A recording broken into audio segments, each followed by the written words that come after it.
Hi, and welcome to the Beer Temple. I am Chris Quinn, and coming to you from downstairs at the Beer Temple today.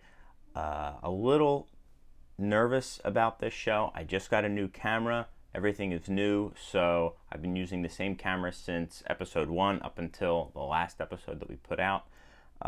So hopefully it works pretty well. So here goes. All right, what do we got in store for you today? 2 beers that have been dropped off.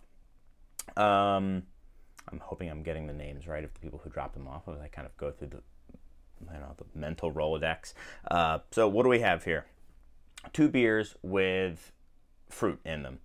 Fruit that I associated with jelly. I saw that we had the peanut butter jelly time from Catawba Brewing.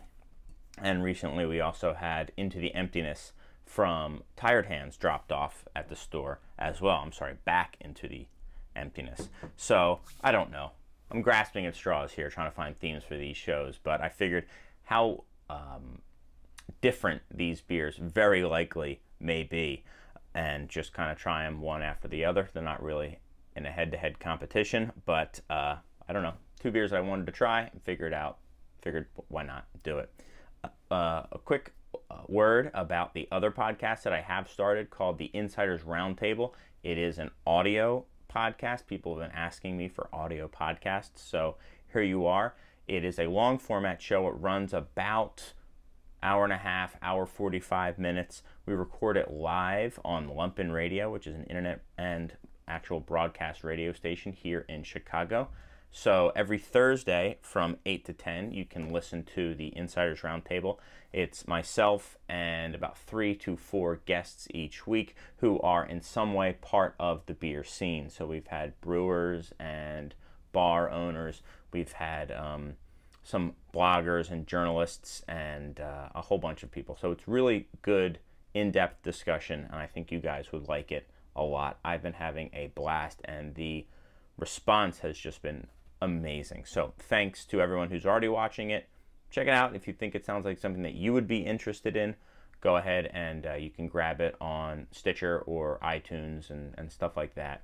So check that out. All right, into the beers. First, Kevin, I hope this is you. Kevin from Durham dropped this off and actually gave it to Steven, who works here at the store. And Steven was telling me this guy has been asking, I hope, Kevin, how is this beer? You know, just have you tried it yet? If you tried it, what do you think of it? What do you think of it? So we're going to let you know right now. So let's start with this one. It's the Catawba Brewing. They are in Asheville, North Carolina. Absolutely scorching hot beer scene there, becoming a huge beacon, countrywide recognition for the breweries there. A lot of breweries are opening up shop there that were, originally in other parts of the country. I'm thinking of, in that general vicinity, New Belgium and Sierra Nevada and Oscar Blues. A whole bunch. I think Green Flash is going around there as well.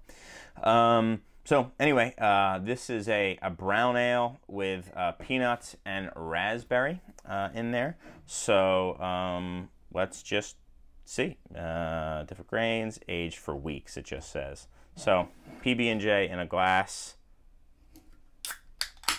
Typically not my style of beer, but you never know. All right, well, it's not bright purple or bright red, which is nice. Obviously no artificial colors or anything like that. Kind of a murky tan color. A good amount of foam there that seems to be sticking around pretty well. Wow, this is amazing. It does smell like when you're making a peanut butter and jelly sandwich. You're getting almost like on a brown bread or like a whole wheat bread, something like that. It's raspberries and peanuts, man. Roasted peanuts. Specifically roasted peanuts. I could go more into what that is, but I think you guys know what that is. It's raspberry jelly in a peanut butter and jelly sandwich. That is what this smells like. There isn't really too much else. That roasted peanut thing is pretty prominent.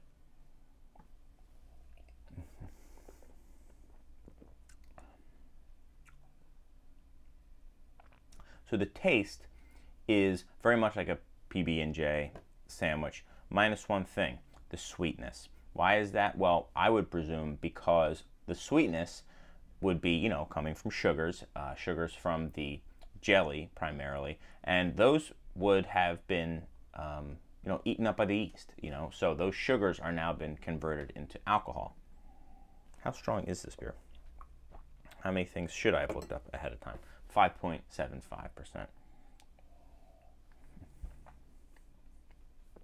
It's pretty highly carbonated too. So nice kind of, you know, amber malt bill, lighter end of brown, maybe like a northern brown, English northern brown style, not, you know, in the more robust American style. I think we would probably call it an amber or something like that. A lot of peanut flavor. It's got a weird like roasty astringent finish to it. And a bite, you know, I think the bite and the astringency are kind of going hand in hand. To me, this strikes me as a kind of a fun beer to try. You know, I won't go as far as say it's just a novelty beer, but the idea is novel. Yeah, it tastes like a peanut butter and jelly sandwich without the sweetness. The smell is pretty much right on point. If it's something that you think would be interesting, you know, certainly worth a try. Not something you're going to reach for, you know, as a 6-pack beer. I don't know if this comes in single cans or 4-packs or 6-packs or only in 24-can flats only. They only sell it by the case. Who knows? But there you go to peanut butter and jelly time from Catawba Brewing Co. So, and thank you again to Kevin for dropping it off. Now, the next beer I have was dropped off by Colin, who works at Tired Hands. We've had Tired Hands on before. They are a favorite of mine, if maybe in part because they grew up, or I'm sorry, I grew up very close to the brewery, and at one point I was like almost around the corner from them. So it was interesting having Colin come in, kind of surreal. We went to the same high school. We were talking about, you know, he's younger than me, so like little brothers or sisters of people that I went to school with. You know, a little surreal when you're like, oh yeah, where are you from? And you just start like dialing it in more and more and more until you're talking about like streets and, you know, specific stores and stuff like that. So that was kind of fun. So thank you very much, Colin, for stopping in, chatting, you know, letting me get a little bit of my, you know, reminisce a little bit, and for the beer as well. So thank you so much for that. I feel a little bad about pouring this after the peanut butter and jelly beer. Maybe I should have done it the other way around, but either way you're going to obtain it. I'll give myself a decent pour so we don't, you know, there's hardly anything in there.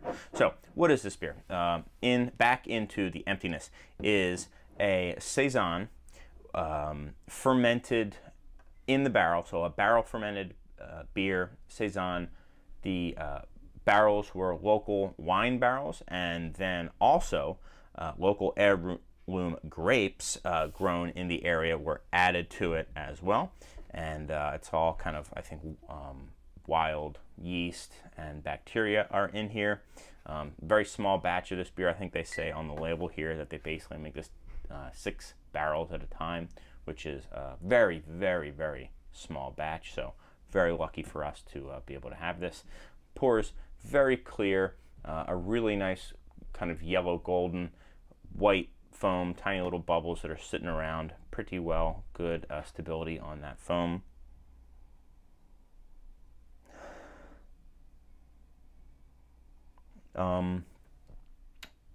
So there are certainly, you know, sour is a taste, not a smell, but there is that tart smell that you get,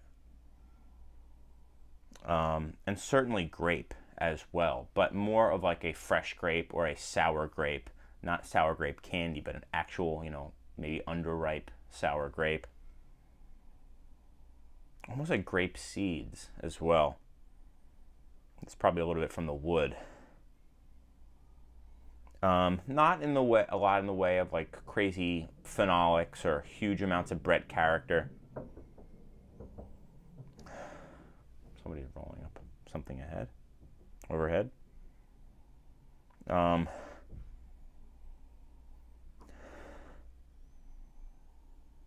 A little bit of a medicinal's not right. It's a little bit of a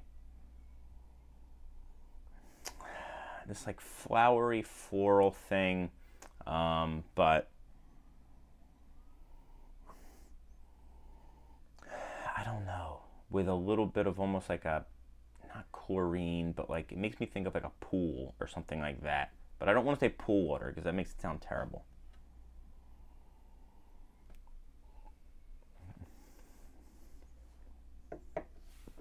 Man, big grape flavor, bone dry, really a really nice play with the grape flavor and the acidity. It has a lot of wine-like characters, but it's funny. The grape character is more of what I would associate with a red wine, and the acidity character is more of what I would associate with a really bright white wine. Not that there aren't wines out there that combine those two, but to me that's kind of what I'm getting. And I do like how they're playing off each other, where this had so much of that, you know, peanut and fruit character in the flavor and aroma. I didn't get a lot of the balance. Maybe I wanted a little bit more malt here to kind of play off that, a little bit of the sweetness perhaps, where this one, the acidity is really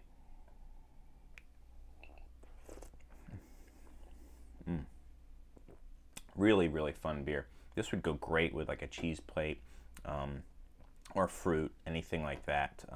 Really makes me want to have like a really awesome charcuterie board, something really nice and fatty that this acidity could kind of cut through.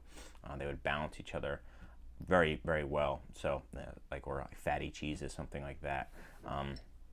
Really fun beer. I'm gonna go up and share it, and I'm a little bit sad. No, sometimes I can be, you know, I can be selfish, I suppose, but I got myself a nice pour. Yeah, really nice, clean acidity to it. You know, a lot of times with all this wild yeast and bacteria that people are brewing with, and especially when you're brewing, or I'm sorry, fermenting inside a barrel, you know, that leaves a lot of thing open for chance. And this has really been dialed in. It's a very clean, wild fermentation. So cheers to the guys at Tired Hands for that one. That's about it, guys. Thank you. As always, I hope you enjoyed the review of the Catawba Peanut Butter and Jelly Time and the Tired Hands Back into the Emptiness. If you could leave any sort of review or anything like that on iTunes, that always helps us quite a bit. And other than that, feel free to leave comments at craftbeertemple.com, and just shoot me an email if you prefer to contact that way, info@craftbeertemple.com. Let me know what you think. Let me know what you want to see more of.